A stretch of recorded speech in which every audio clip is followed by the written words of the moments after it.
We are there to help people communicate. We don't really care whether you're left wing or right wing or in the center. What we do care about is that if you're accused of a crime, that you can get a fair trial.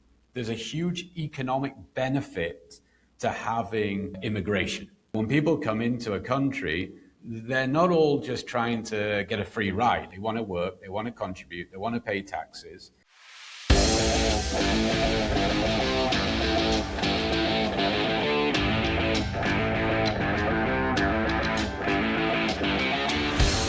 Hey everyone, welcome to another episode of High Stakes with Steve Rozenberg. As you know, I selfishly do these podcast shows because I like to meet people. Being an airline pilot for the last 28 years, flying all over the world, almost every continent except Antarctica, and being in almost every city in the world over this time, the one thing I've learned is there's a lot of freaking people out there. And everybody has a different story. And whether I'm sitting in a bar in Tokyo or having steak in Buenos Aires, I've realized that everybody has a past, everybody has a current, and everyone has a future that they don't know what is about to happen to them. Same for you and I watching this show. So this is just a way to connect with people. I do it selfishly because I like to connect with people, and you never know where conversations lead and how small the world really is, especially in the business world. So that's what this show is about. It's about talking to people, getting to understand what their challenges are to become the person they are today, the person that you're talking to, listening to, getting to understand. And they have a past, and that past made them who they are right now. And so that's what we're going to learn. So I got Josh Gould. Is it Gould? Did I say it right, Josh? Yeah, you got it right. Yeah. All right. So I got Josh here. All the way from Miami, but I'm guessing Miami is not your original accent from what I'm guessing. First of all, it's great meeting you. Thanks for being on the show, bud. Yeah, no, thank you. Originally from England in the UK. I will tell you that I think I fly as much as your average airline pilot. Really? Yeah, and so much so that when I sit down to watch TV, I look for the seatbelt. Yeah, it happens. I get it. I just flew in from Honolulu, Hawaii about 2 hours ago. So I understand Nice. at some point I had actually spent more hours in the air than on the ground in my life. That's how much, being an airline pilot, that's what we do. I was doing a Sydney, Australia run. And then I was doing London or Frankfurt, Germany. And you're basically spanning the globe in 1 week. That's a lot of miles. Well, I just flew in from Philly. I would have rather Honolulu, but Philly's not too bad. Philly's not bad. It's the Honolulu of Pennsylvania, so you got that going for you. True. So listen, Josh, it's great to meet you. Tell us just a little bit, the high level 30-second overview, who you are, what you do. Yeah, so I am the CEO of The Big Word. I also am a serial investor in other people's businesses, and The Big Word exists to eradicate the final barrier of communication, which is language. And our customers are government, so we're primarily a government contractor. And I always joke that it's probably a bad day if you see one of my 15,000 people in our workforce, because it's probably because you're in prison or in a court or a police station or a military setting, and or a hospital. It could be a good day. I mean, we're in every single day. We help give birth, and that can be a great day, but it's usually not. And that's what we exist to do. And like I say, it's international business. We operate in over 80 countries. Okay. Now, are you guys involved in a type of and maybe I'm stretching the question just because I know other people in this world, like a disaster recovery thing, or is this just business world that you're enveloped with the government in? No, we do disaster recovery too. We ran the Ebola training programs. We do a lot of nation rebuilding work. We're out in Afghanistan and Iraq and Syria, and we are. Like I said, it's probably not a great thing where when we're there, but we're solving real problems. I mean, people need to communicate, and they can't always do so. So we bring in interpretation or translation, interpretation being the spoken, translation being the written. And if you go to, if you want to come and claim asylum in the airport, we probably have the contract to do the interpretation for that. If you want to show them documents to prove that you are a worthy asylum seeker, we're probably going to do the translation for that. So we're there, and we're probably the biggest company that you've never heard of. So I'm guessing with everything going on in the world, and I'm not a very political person, but I'm guessing you guys are pretty busy. Yeah. Or does it not matter? Are you guys busy anyways? It's kind of like the ocean is the ocean, whether it's choppy waves or calm waves, it's still the ocean, right? So it's a $45 billion industry, and I only have a slither of it. We do about $110 million. So, it could halve in size and I could still double. So I always tell our workforce, stop looking at the newspapers and the news, because it's not your reality. We make our own reality. But on the other hand, yes, government policy can make it easier. So I'm not political. I deal with a lot of politicians. Sure. They typically are all the same once you throw away all the media and the media speak. Most of them want to do good. Not all of them, stay on that track, but most want to do good, and they want to help people. And, we are there to help people communicate. We don't really care whether you're left wing or right wing or in the center. What we do care about is that if you're accused of a crime, that you can get a fair trial. If you want to come and claim asylum, whether we think you should get it or not, that you get a fair shot at doing so. And one of the things that people don't really understand is there's a huge economic benefit to having immigration. When people come into a country, they're not all just trying to get a free ride. In fact, most of them aren't. They want to work, they want to contribute, they want to pay taxes. And I don't believe in open borders, but a lot of these people are doctors, are nurses. They're people that we need, that we don't have enough of. So I like to think we're solving economic problems as well. And, again, I'm not a government expert. I'm not a policy expert. I think there could be really good policies on both sides of the aisle here in the United States. But what I can say is, for most people that come through our system and claim asylum, they eventually do learn English. They eventually work, and usually they work pretty quickly. And they pay taxes and they contribute to society. And I myself am an immigrant, and I paid tens of millions of dollars of taxes. So I like to say I was a good investment for the United States. Well, listen, I think at the end of the day, and I can say this from traveling the world and, for the last, 30 years, 28 with the current company,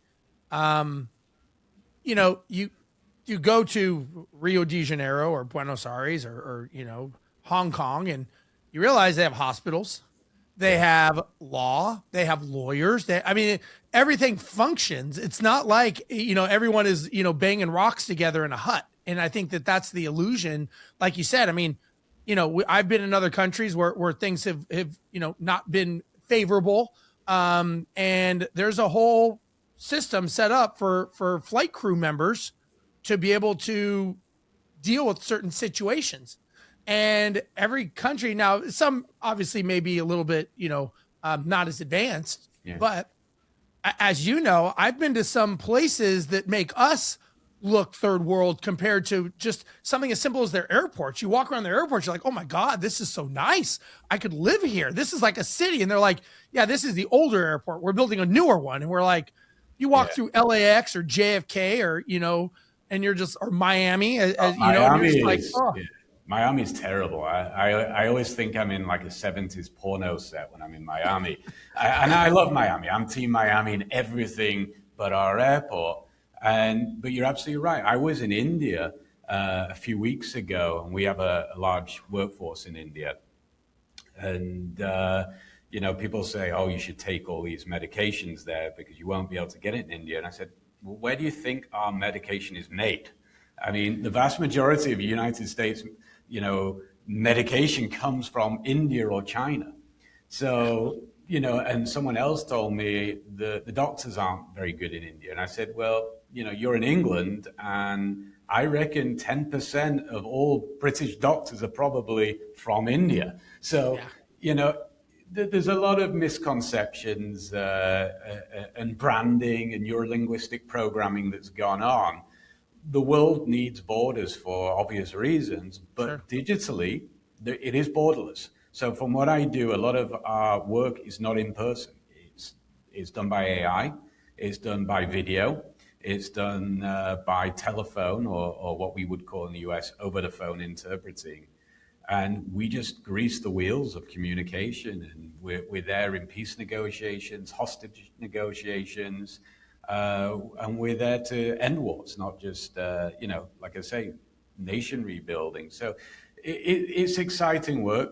I do look at the pilots, and I do get very envious of you, because I always think you got to get on a plane and it's technical and it looks great fun. I mean, it's a huge piece of machinery, and I love heavy machinery. But you don't have an investor breathing down your throat every 5 seconds, like, why is your revenue only up 10% this year? And you don't have like all these bankers and banks. But then I see the complaints from the customers, and I think, actually, I do have a little bit of a buffer between me and the average customer. So maybe you don't have it that easy. We have a buffer too. It's called the flight deck door. We just don't open the door and we don't hear anything. But there's something to be said. It's funny. A couple of things I want to unpack that you had said. You talked about technology not having borders, and I forget who said it, but I remember reading a book, and they said that there is a certain time in history that we transitioned, and I may be getting this wrong, but it was the transitioning from the industrial age to the technology age. There was a moment in time that happened. Could you guess when that was from your guesstimate, when that was in time? Probably 70s to 80s, I would have to guess. They related it to the Berlin Wall coming down. They said that is what broke down the borders. And now they said, this is the start of a new era. I don't think they knew it at the time, but when you think about it, that's what really started opening up the world to everything. And, obviously the USSR and everything crumbling. And I always think about that. And when people talk about things, and again, traveling the world, and as you have, we see a lot of different things. And you're right. Being an airline pilot, I tell people all the time, it's the best job in the world, because I can't take that plane home with me. Number one. Now, I've learned my skill sets of working with entrepreneurs to show them how to run their business like an airline, because I have a very special skill set that I've been trained by Boeing and the airlines to be very, very skilled at dealing with an engine catching on fire over the Pacific Ocean with 380 passengers. That's when we earn our money, right? And so I love the job, because it's something that it's a craft, it's a skill, and I get to travel the world. And like I said, I was in Hawaii. I'll be in Munich, Germany in another week. And I go to Buenos Aires, I go all over the world. And I think to myself, sometimes people will say, well, Steve, when are you going to retire?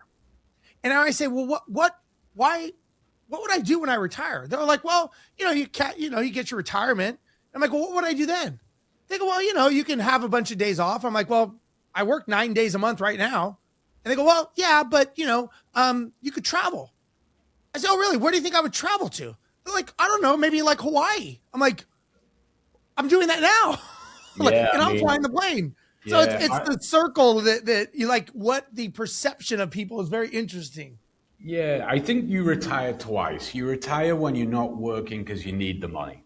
Correct. And that's a psychological retirement. And then you retire when you can no longer work for whatever reason. And, some people will retire because they just don't want to work anymore as well. But it's funny, all those people that retire because they don't want to work end up trying to work. They're trying to do stuff. They're trying to create meaning. And I think as humans, we have to get up with a mission, and we have to get up with wanting to do something. But to your earlier point, I always go into pilot mode when there's a crisis, which there's always a crisis in a business like ours. So I remember, and I'm a YouTube pilot. You know, I think I could probably fly a 747 just from the amount of YouTube videos that I have no doubt. So yeah, so I'm like, you know, that is it aviate, navigate, communicate, or aviate, communicate, whichever way. But the first thing I know is aviate. Yeah. And, you know, that's what we do. And we do these cybersecurity attacks where we will attack ourselves or we'll do tabletop exercises. And I'm always remembering aviate, you know, first of all, fly the plane, you know, make sure that the customers are communicated with in this instance. And it's not a real, it's a simulation. Make sure that we are really understanding what we need to do to keep the wheels of the business running. And then after that, let's make sure that we're heading in the right direction, that we know where we're going. And then after that, let's communicate as quickly as possible to those who we need to communicate with. So I take a lot of and I love watching YouTube on what pilots do. I love taking those practices because there isn't a job where it's so necessary to follow these operating procedures. And as an entrepreneur and an investor, we're not very good at procedures. We like going off piece, but in emergencies, you have to be disciplined. And that's where we need to have the likes of you to kind of look up to. Well, and I appreciate you saying that. And I, you know, from coaching entrepreneurs for many, many years as well, you know, I ask people, you know, I've been a pilot for 28 years, been flying for 30 collectively. And I tell people, do you think it's safe to say that in that amount of time, I'm going to have an emergency? I'm going to have an engine fail. I'm going to have an engine catch on fire. I'm going to have hydraulic issues. I'm going to have someone get sick on the airplane. We're going to have problems. We're going to have huge snowstorms, windstorms. We're going to have all these things. And it was like, yeah. And I go, so we as pilots train and practice for those emergencies all the time. That is all we do. We train as a professional, just like a professional musician, a professional athlete. What do you think? Professional military. What do? They practice and they train for what could go wrong. Most entrepreneurs just hope and pray it never happens. And when it does, they're like, shit, I didn't think that would happen. You're like, really? You never thought that somebody could embezzle money from you? You didn't think that was possible? And worse, you don't have an emergency checklist? Like, what if, God forbid, let's say you're a contractor and somebody falls off your roof. Where's the checklist for that? Where's your emergency disaster manual? Don't have one. I'm like, okay. And I teach people, and this is something you may already know, you know, there's when we have an emergency on an aircraft, we are taught 4 things we do. I don't care what it is. We don't care what the problem is. There is always 4 massive steps that we take for any situation. Can you guess what those are? Do you want to hear? No, go ahead. Let's hear it. Okay. So first thing we do is we take a breath. We don't do anything. We take a breath for multiple reasons. Number one, you don't want to spring into action because you could spring into action and do the wrong thing. Let's just say in this case scenario, we have an engine catch on fire. When an engine catches on fire, there's a lot of things going on. We have fire detection warning. We have auto shutdown of hydraulics and things are, you know, it's trying to contain itself. Horns are going off. Lights are blinking. It's very chaotic in the flight deck. The last thing we want someone to do is reach up and grab the wrong fuel lever because their brain told them something. So first thing we do is we take a breath to give us a second to detach from the situation and bring oxygen into our brain so that we go, okay, next thing we do is we establish roles and responsibilities. I'm flying the aircraft. You pull out the checklist. We're not all going to fly the aircraft and we're not all going to reach for the checklist. So we establish who is doing what. Somebody in the aviate, navigate, communicate is the same way. Somebody has to be flying that aircraft. And these are all obviously experiences of crashes over the years that went sideways, went wrong. Once we establish who is in charge, and I tell people all the time, in an emergency situation in your business, If an emergency is going on and you are asking who's in charge, it is you in that moment, and you're probably doing a shitty job of it because you are not controlling the situation. People want to be controlled in an emergency, as you know. So first thing we do is we take a breath, then we establish roles and responsibilities. The next thing we do is we identify the problem and we confirm it, to the point that we all, the plane I fly has 3 to 4 pilots in it. It's a big plane. So we'll all look and say, okay, I'm seeing left engine on fire. Do we all agree left? And we look on it's an ICAS screen. We look and we're like, left, left, left. Yeah. Then what we do, if we can, we physically look out to see, do we all see left? We all look out the window. We see a big ball of flame on left. Okay. That's it. And it is on fire. The reason we do that is in a situation of an emergency, maybe the engine catching on fire happened. And as a result of that, we've had hydraulic failures. We're losing fuel. And someone may say, oh, we have a hydraulic failure problem. No. We have a big ball of flame on the wing. That is causing these other things. And in emergency, people start to go downstream of what the problem is, and they're not solving the actual problem. So we have to identify, is that actually what is going on here? So once we identify that, now we work to the solution. I'm flying the plane. You pull out the left engine fire checklist. You talk to air traffic control and find us a place to land. You talk to the passengers and flight attendants, and everyone come back to me. I'm flying the plane. So in that is exactly what we do in an emergency. We are trained. Yeah, we see that in business. Like there was a situation where a few years ago we were doing a migration of data into a new application, and one of our largest clients, which was critical to the British government, was affected because it didn't go as well as we planned, and the person doing it panicked and tried to essentially do it again. So we ended up with double data, and the system didn't know what to do with it. We paid for that for 6 months to try and figure out, how to overcome it. It slowed the system down. It meant people had double jobs that they were going to, and these are freelancers. It works a bit like Uber. So, or actually 2 different interpreters would have the same job. And it was an absolute nightmare. And I know exactly what you're saying, because I have a boat. I'm my own captain. I gave myself the job. I did do 100 hours of professional training, and I do have my license as well for sailing, bareboat charter license.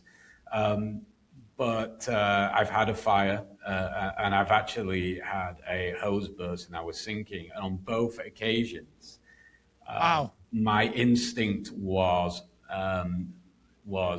let's try and figure this out before we go nuclear. A nuclear option on a boat is because you can, is to pull a fire suppression system. It will destroy the boat and the engine room, but you will get into your life. You'll be able to live to tell the story. Yeah, you're going to press your little button and the helicopter comes and picks you up. But in that case, I knew I hadn't hit anything and the boat was sinking. So I knew that typically that's going to be a hose pipe bringing raw water in from the ocean that would normally cool the engine is probably disconnected. And it was that. So I turned the engine off, and then the crash pumps could keep up. And we stopped sinking, and we were floating for a little while before, sea tow comes and tows you back to shore safely. And the second time I had an exhaust pipe burst, and it filled the whole boat with smoke. There was no actual fire. Funnily enough, both times I had a professional captain aboard, and which I don't normally. It's just I happened to be doing longer moves, and I needed a relief captain. And both times they were the ones that panicked. So there is nothing like, and I'm not just saying because you airline captains and airlines. It is the premium way to train in an emergency, but it's also the premium way to train to prevent emergencies. 100%. Yeah. So let me ask you this. I want to hear a little bit about you. If you didn't take this path of where you are today, right? Very successful. Yeah. Where would you be? Who would you be? I think, Steve, I'd probably be on the street because I'm not that employable. I joke with people, I say I'm probably unemployable. Now, I am employed by my investors and I have to play nice, and, there's boardrooms and I have very large institutional investors that have much bigger companies than me. We're small fry probably for them. But I love solving problems and I love the mission. And if I don't believe in the mission, I would have to go and find something else to do. Because I do think you can make money in nearly everything you can do. And if your goal is to get rich, there's many, many ways that you can do so. So you just have to choose it. But I think, I would have to do something that involves a lot of risk. I like the risk as well. And my style on podcasts is to have that kind of no BS, no like made for podcast sound bites. I think that if most leaders and investors are being honest, they are just gamblers. It's just more accepted by society. But when I put 100 grand or $1 million into a business, then I am gambling. And I have to accept that I may lose 100% of that money. And I'm doing it because I think I'm going to 10x it or 20x it. And, I think a lot of people who work for me don't realize that they're actually doing it with their time. And it's a really important takeaway. If you're an employee and you think you're safe, you're not safe. It's much harder to fire me than it is to fire, say, a salesperson. And, and you're gambling with your time and you only have so long. And your return on investment is real. Like you're putting in X amount of hours of your life into something, and you've got to figure out your return, which doesn't just come in money. It has to come in joy and fulfillment, but it does also come in money. And I actually just recorded a podcast about valuing relationships. And I talked about, and this was just a podcast for our own internal company, you can put a monetary value on relationships. We found that where we have great relationships with clients, we actually make more money. And we is a royal we, because my business is just people. Even the technology is just people. It's made up. Isn't every business just people when you think about it, though? Exactly. A plane is made by people. It's run by people. It's flown by people. And, we can actually measure the people who have great relationships with our supply chain and client base are actually $8,000 more profitable than our folks who just kind of do the job well but don't have good relationships. Interesting. Do you? I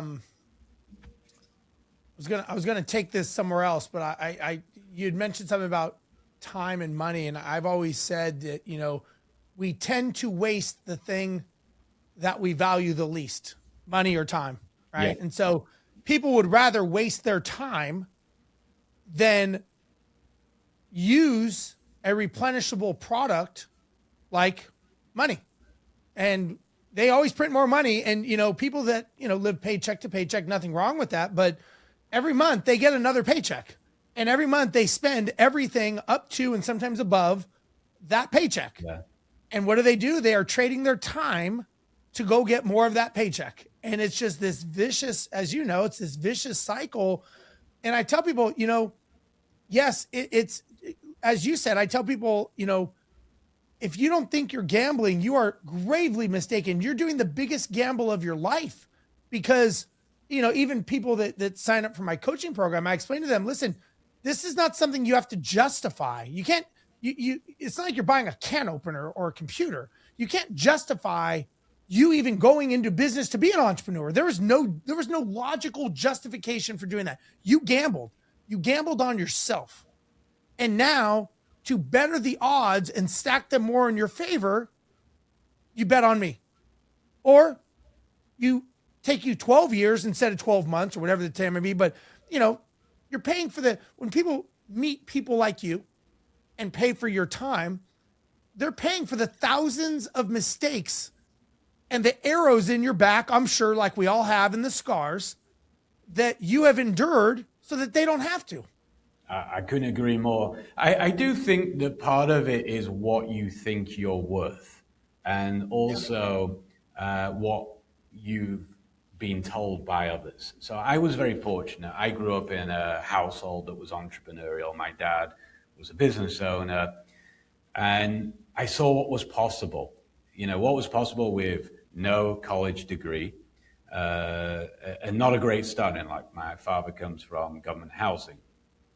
And he sold a business that did 24 million pounds, so like $35 million in the 90s. And, I had a great mentor in my father, and I saw what's possible. But that doesn't mean to say that, if you didn't, you can't go and find a mentor. And I think mentors are really, really critical because they hold a mirror to you, and they let you see who you really are. But they also remind you of the bits that you're not seeing. And I think, I encourage my kids not to go to college. I know that's, people say, well, it's easy for you to say, you might be able to help them more. I'm not going to help my kids. I'm not going to take away their hunger. I believe that that's the worst thing you can do as a parent. I encourage my kids, if they want to be a doctor, go to college. If you want to be a pilot, go to pilot school. If you want to be an attorney, you have to go to college. But if you don't go and take that debt on. Don't waste, and to your point, 4 years of your life studying ancient history, unless you're going to go and teach ancient history, because it's not going to help you in life. Go into the workplace and learn. And only take jobs that you can learn, and surround yourself with people that believe in you, that are excited to be around you. And then at some point, decide whether the return on investment for that job and that career is big enough and good enough, and and it excites you. And if not, find a different one. I don't see return on investment as money. I see it as money's the byproduct. You have to earn enough. You have to earn enough to pay your health care, to put food on your table. I think every household needs to earn $100,000 before they can kind of breathe a little bit, at least in the United States. But then after that, it's got to be more. And the amount of people that I know that are wealthy, that are waking up today in $5 million plus homes on the beach, that are waking up miserable and bitter. I wish everyone could see it to understand that, if you have something that you love to do every single day, and you won't like every bit of it. I don't believe pilots love always waking up at different times, and, and sometimes it's freezing cold and sometimes you're tired. But if you love it overall, like probably you do and I do, then it's great. Just keep doing it. And if you don't, go and find something else, because there's so much you can do. I always tell people, we give fear and doubt so much power, but we can't see it, can't touch it, can't taste it. We couldn't even identify it if it was sitting next to me, but yet we let it control our lives. We let it dictate who we are and the decisions we're going to make. We want a life that we've never had, but we repeat the life that we've been living, which is what we don't want. And when you think about it, it makes no sense. And I tell people, and this is people that I coach, entrepreneurs I work with, I tell them, I said, what if we were wrong? What if we were wrong about being fearful? And being fearful was actually the sign that you're on the right path, that maybe you're 6 inches from gold. Is it hard? Yeah. Whoever said it was easy. Where's this illusion besides obviously social media? But what if the fear and doubt in the pit of our stomach feeling was actually the sign that you were about to break through and you were on the right path? And I remember reading books, being an entrepreneur, and it was like the majority of them said every time I got that gut feeling, I did the opposite of what my brain told me, because my brain was telling me a look back of what I've done. I don't want to be that person anymore. I don't want that identity. So how can I get a new identity if I keep doing the things I did in the person I was? And it's interesting. It's, look, I get it. It's easier said than done. You and I have obviously been in those moments where we've obviously moved forward. And is it uncomfortable? Sure. Is it expensive to do things, to invest in yourself? Absolutely. But the bill for failing is much, much higher. And you get nothing to show for it except failure. I mean, I even tell people, look at the Olympics. Who won the 1984 silver medal? Don't know. Nobody knows. The gold gets everything. Gold gets the trophies. They get the accolades. They get the sponsorship. Bronze and silver, they get the memory of watching that guy who got the gold. That's all they get. Yeah. And nobody knows who they are. And they get nothing to show for it. I agree. And, I always like on these podcasts to try and give the listeners and your viewers something that they can really think about and take away. And based on what you just said, I think it's important to know because people, see people in business and they think they're rich and it's easy to gamble when you're rich. I would say that 95+% of my net worth right now is in high risk investments. And it's not in high risk investments because I desperately want a lot more money. It's in there because I believe in the investments. I believe in the people to figure it out because I know it'll go wrong. I believe in what we're doing and I value my time on this earth. It's super short. And the other thing is, some of them will lose money and maybe all of them will. And there's a good chance, something major happens that I can lose everything. But it'll be okay. I'll find a way to make it back. And if I don't, I'll be on my deathbed one day and I'll think, man, that was a good ride. I wish things had turned out a little bit different, but it was a good ride. And as long as I can kind of give my kids a good education and a good start in a stable family at home, they don't need me and they don't need that money. And maybe one day in a very long time, it will come their way if there's anything left. But, fear of failure is one thing. But I think that people should be a lot more fearful of wasting time and doing something unmeaningful that they don't love. That is my greatest fear.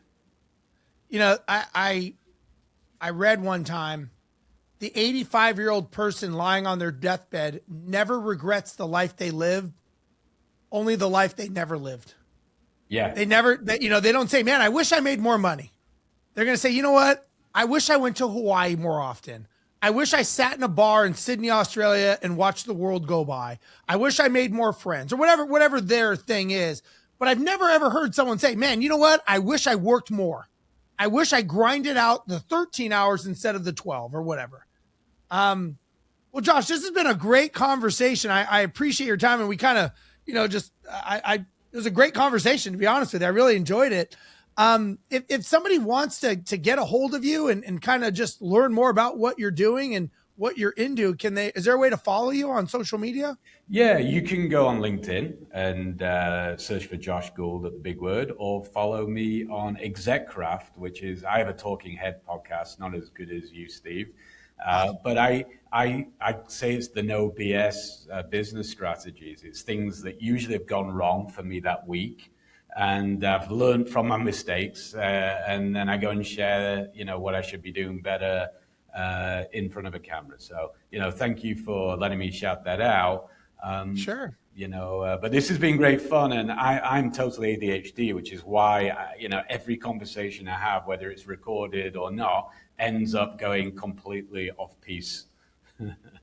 That's the most authentic. And it's funny you mentioned LinkedIn. I have a good friend of mine. His name is Jason Cisneros, and he shows people how to exit their business. And he always says, the people on Instagram sign the back of the check. The people on LinkedIn sign the front of the check.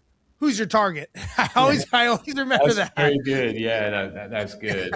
I am on Instagram as well, but I would say that it's the highlight reel of my life. It's far from reality, but I like to put the real stuff for people who need it, and that, and that's shows you're authentic. Yeah, that's why these podcasts are great, because my wife always listens to these podcasts and she'll say, "Oh, I learned this, this, and this," and I'll say, "Well, I'm not sure that that's how real life is," and I understand why they say that, because it's going to get more views and people want to hear that.